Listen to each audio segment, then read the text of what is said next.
Amir Avtosavdoda arzonga Nexia 2 mashinamiz 2012-yilda ishlab chiqarilgan prostoy gidravlika 1.6 motorda kraska holati tomdan pastda ekan.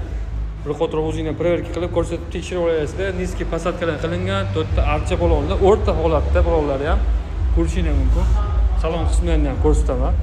Salonlari ham ko'ratni bo'lib turibdi, yaxshi chexollar, ko'raylar solingan. Hop, mashina audio sistemasi, magnitofon, kolonka, uslitr, subwoofer qo'yilgan ekan. Lasetti rollar qo'yilgan, metan gazlar qo'yilgan. Xullas mashinaning kuzovi chiroyli holatda shumkalar qilingan.